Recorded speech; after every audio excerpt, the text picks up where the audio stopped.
And the sixth. In right field, Tarasco going back to the track, to the wall. And what happens here? Did you catch that?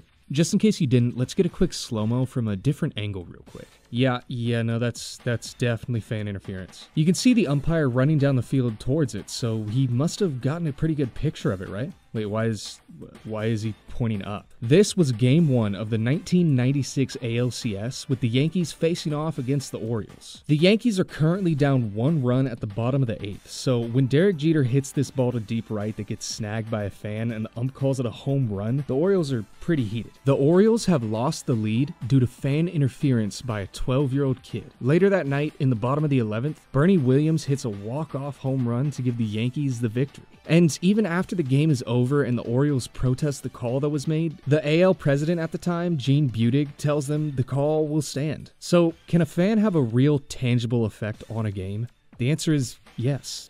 Yes, they can. And in this case, a 12-year-old was able to do it. With the help of some terrible umpiring, of course. And this kind of thing has happened more than once. Watching a fan grab a ball that easily could have been caught and possibly cost a major league team the game in the ALCS is insane. Surreal. Did somebody... Christ, what the fuck, dude?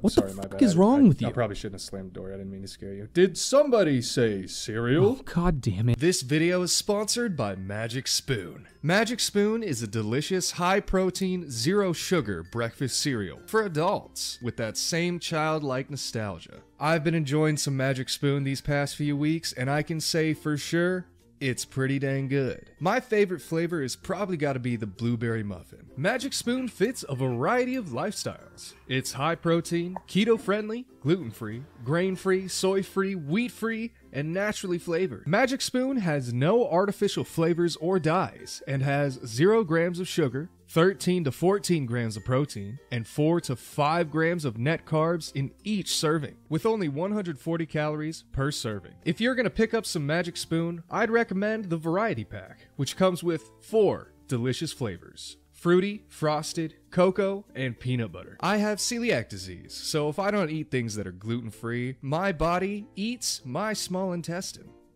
And it sucks. Click the link below to grab the Variety Pack today. And be sure to use code StarkRaving at checkout to get $5 off any purchase. Or go to magicspoon.com/StarkRaving. And Magic Spoon is so confident in their product that they are backed by a 100% happiness guarantee. So if you don't like it for any reason, they'll refund your money, no questions asked. So click the link below or scan the QR code on screen and use code StarkRaving to get $5 off your purchase. Or go to magicspoon.com/StarkRaving for $5 off your purchase. Thank you to Magic Spoon for sponsoring this video. Now, let's get back to it. That guy is going to give me a heart attack one day, I promise you.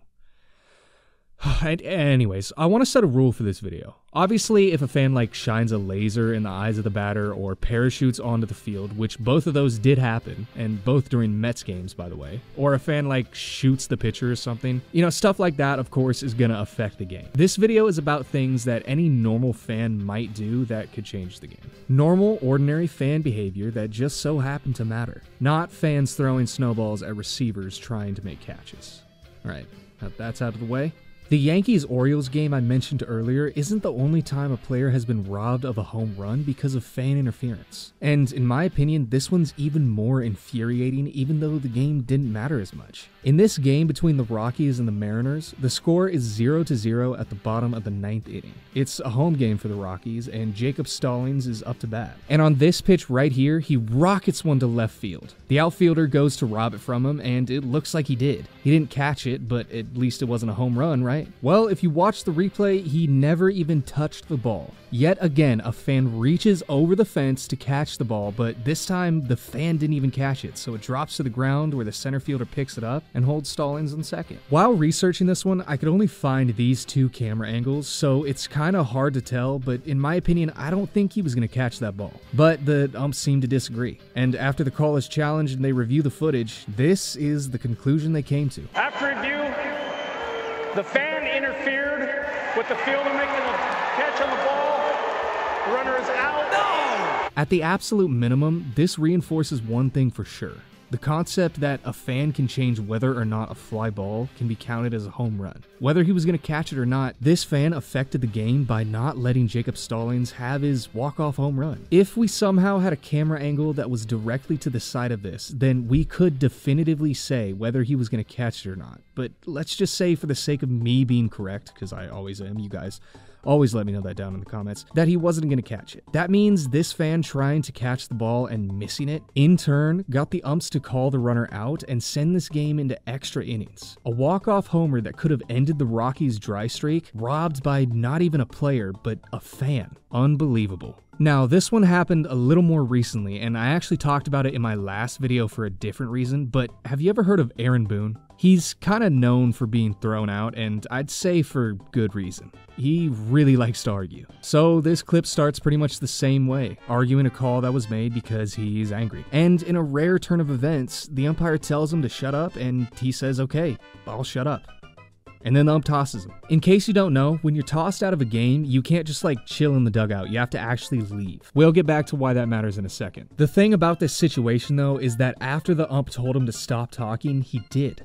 The reason he got tossed was because a fan above the Yankees dugout yelled something at the umpire, and because he was just arguing with Boone, he figured it was him, so he just threw him out of the game. A fan yelling at the umpire got the manager of the Yankees tossed out of the game. It's not as egregious as a fan basically coasting a team to a victory, but there's usually a reason managers are chosen for the job, and they are an active part of the game while it's going on. So the fact a fan could wait for the right moment to blurt something out at the ump and get him tossed, that's kind of wild. Nothing really happened after this either, so I guess it could happen again. A little context to set up this next one. In football, or as we call it over here in the freaking US of glorious A, soccer, the fans are known to get pretty wild. To be fair, there have been riots and unsavory shenanigans resulting from NFL and basketball games and stuff too, but it almost seems like there's a riot every other week when it comes to soccer games. I mean, it is the biggest sport globally after all, to be fair. All that to say that this next clip is definitely something I could see a semi-regular fan doing. In soccer, you kick the ball into the net, you get a point. That's usually how it works, right?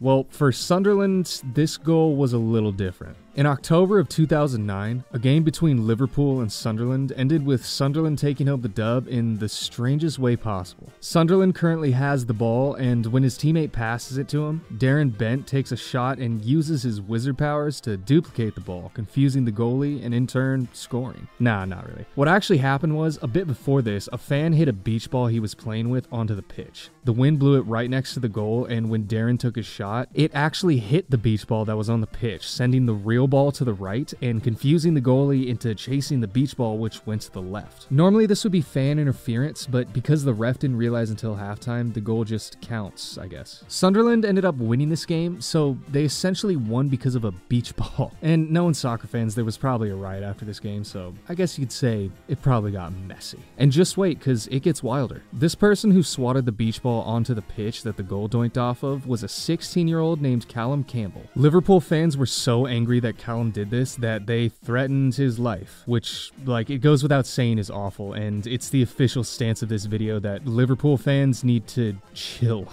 But like, by the rules of the game, this goal shouldn't have even counted, but because the refs incorrectly decided that this goal deflected off a defender and not a beach ball, they won. The sad reality of sports fans affecting the games though is that other fans don't typically take it too well if a regular guy happens to hurt their team, which leads us to maybe the saddest and most notorious moment on this entire list. And to talk about it, we have a very special guest here with a lot more skin in the game than I do. People often ask me what my favorite horror movie is, and the answer to that is The Shining, which has become a fairly popular answer to that question. But occasionally, people ask me what the most disturbing movie I've ever seen is, and my answer to that is a bit more unorthodox. It's ESPN Films' Catching Hell, the documentary about the infamous Steve Bartman incident that forever changed the outcome of the 2003 NLCS, where my Cubs lost in 7 against the Florida Marlins. During the 2003 season, I was in 3rd grade, so it was really the perfect age to be fully invested in baseball. Old enough to fully understand the game, but young enough that other responsibilities didn't distract me from baseball being the center of my world. It had been 5 years since the Cubs' last playoff appearance, so this was effectively the first playoff run that I was old enough to fully appreciate. But I was aware of the story stories of the curse of the Billy Goat. My dad would often reference the '69 Cubs, who led the division until a mid-September meltdown left them in second place behind the Mets. He would have been just a bit younger than I was in '03, so I was aware of what the weight of the series meant, and I was so into it. We were staying in Texas at the time for my dad's business trip, and I refused to drink the orange juice at breakfast because it was squeezed from Florida oranges. I wasn't doing anything to support them. You know how the most vivid childhood memories are the ones where you get hurt? Well, 21 years later, I couldn't tell you anything about the outside of that hotel, but I can still picture the bar where we watched the game and the room so clearly. So there we are, Game 6, 5 outs away from the World Series, Mark Pryor on the mound. Nothing could go wrong. And Luis Castillo pops one in the left, and you probably know the story. Moises Alou and the fans both go for it. It's right on the line of possibly being interference, and Alou is pissed. Between the reaction from him, the crowd, and the announcers, I really got the feeling that we'd been cheated. I don't remember exactly how I felt in each moment, but I do remember a couple of batters later when our shortstop, Alex Gonzalez, booted what would have been an inning-ending double play. And my thought at the time was that he gave up on the ball. At the time, to me, the fan thing was bad, but that was even worse. Looking back on it now, it was a bad play, but I don't think he really gave up on it. There just wasn't a play after the error. Of course, it turned into an 8-run inning, and the tide was turned in the series.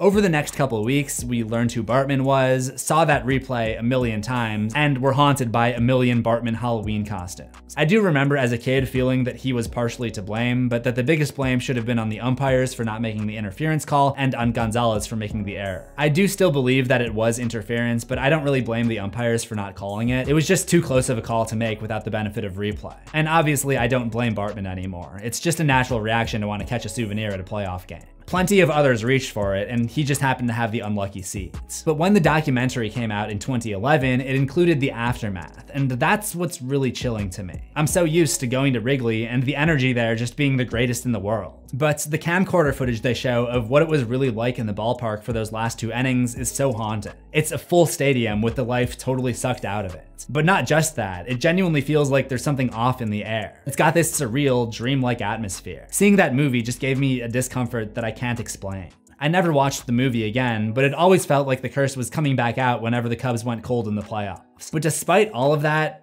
I think it was worth it. It was all the more satisfying when we finally broke through. 2016, we're back in the NLCS, in the same position, leading 3-2 in Game 6. Of course, everyone's going to be thinking about the Bartman incident. This game could not have been written any better if it was a movie. Top of the 5th, the Dodgers hit a pop-up on the right side of the infield near foul territory, and this guy in the front row, this absolute saint, an angel sent down from heaven, holds his arms out to keep back any fans from possibly interfering. It's my favorite overlooked moment of the run. Then, top 9, there was a foul ball to the left that looked so eerily familiar that it caused John Smoltz to say this. There's a famous area down there that the Cub fans are tired of talking about as well. But the absolute clincher was the final pitch. The game ended on a 6-4-3 double play, the play that Gonzalez couldn't make. It doesn't get any more poetic than that. Thank you, Mr. CZ's World. I say this every time, but I still know nothing about golf whatsoever, so If I mess up some parts in this next one, I'm sorry. in 1987, Craig Stadler, also known as the Walrus because, well, he looks like a walrus, hit his ball on the 14th hole and it landed under a tree. Because all the branches and leaves of the tree were hanging down, he couldn't really stand to take a shot without hitting the branches and messing up his swing. And because golfers are required to dress fairly nicely, especially in professional tournaments, instead of just kneeling on the dirty ground, he put down a towel. That way his legs wouldn't look like they got poop on. Now, here's the kicker. Not him, nor anyone attending the tournament, or even the tournament officials, knew that this broke Rule 13.3 of the PGL rulebook. This rule states that a player is entitled to place his feet firmly in taking his stance, but he must not build a stance. Which that basically boils down to, you can't place something down to stand on while taking your shot. They did penalize him a stroke for doing this, and I mentioned that no one really knew this rule was broken, so how was he penalized? Well, they found out because for a long time in professional golf, anyone watching it on TV could call into the tournament if they spot a rule violation. Meaning, some random fan at home watching the tournament called in to tell on him because he technically built a stance. And even worse yet, because he didn't know he was penalized for this, when he turned in his scorecard, since as a golfer you're required to track your own score as well, he didn't write it into the scorecard and in turn was disqualified from the entire tournament. By the way, at the time, he was in second place, so he got completely disqualified because of an obscure rule penalizing him and him not realizing it. Could you imagine if you could call in during an NFL game about penalties? The entire US phone system would go down during the Super Bowl. This next one is probably the newest sport I've ever talked about, and with that, there's a new interesting way the fans were able to interact with it. Formula E, which is basically just Formula 1 but electric, was created in 2014, and with this, they unveiled the most direct way a fan could possibly change the outcome of any sporting event. It was called Fan Boost. Fans would vote for their favorite driver on an app, and the top 5 drivers from the vote would receive a fan boost on the day of the race. Basically, somewhere in the second half of the race, they had a button they could use that would pretty much just dump more power into the motors and allow them to go faster for 5 whole seconds. So, in essence, the top 5 voted drivers at the last half of the race would get an arcade Fast and Furious Nitro boost they could use and give them an edge on the competition. This went on for a while, by the way,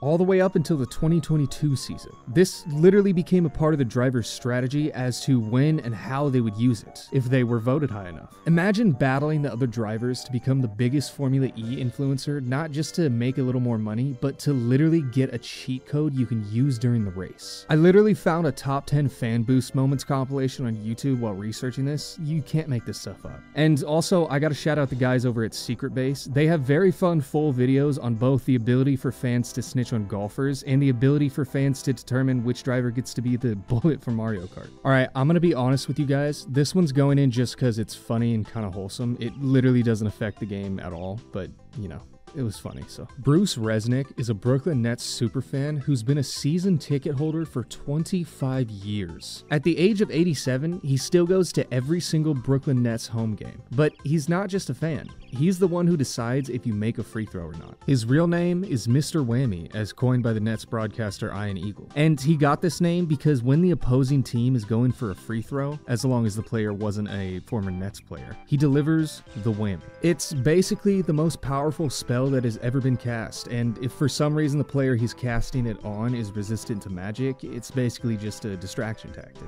He doesn't just do it to their faces either. He has been known to cast cross-court spells, a dark magic tactic that has been deemed too evil for any upstanding wizard to practice. But Mr. Whammy does it anyway, because he's a bad boy who doesn't play by the rules. However, this does set an interesting precedent. Kinda. Just at least hear me out for this discussion. Fans could theoretically affect the result of a free throw if they, in a good clean fashion, get in the free throw shooter's head. That is, if Mr. Whammy isn't actually pulling this off, which I'm sure he probably has over the many years he's been doing it. And I mean, hey, this would probably distract me. I'd miss a shot if I saw a dude doing this right in front of me in the crowd. I'd be better off just shooting him with my eyes closed like Michael Jordan. And finally, since we're on the topic of silly fan interferences, we might as well talk about one of the silliest of all. And I'm gonna level with you. This one breaks the rule I said earlier about it being routine fan behavior, but I don't care. This one's just too ridiculous to ignore. It's my video, I can do what I want to. Also, a word of advice, no matter how much you're tempted, don't ever do this. 1961, Dallas Texans versus Boston Patriots. It's coming to the end of the game and the two teams are neck and neck as far as score goes. The Texans are on about the 3rd-yard line and in position to get the game-winning score. The Boston Patriots fans are on the edges of their seats because they're standing. And in this dark, turbulent time, there's a glimmer of hope. A man who stands up and says, "Enough is enough. It cannot end this way." A man who put his pride and his own well-being aside to do what's right for his city. A man who knows his name won't be remembered for this, but generations will still remember what he did for the cause. He leaps into action, charging onto the field with no gear, and gets set, ready, and stops this play in its tracks. A pass is thrown, but it's not received. He's done it. He's done it.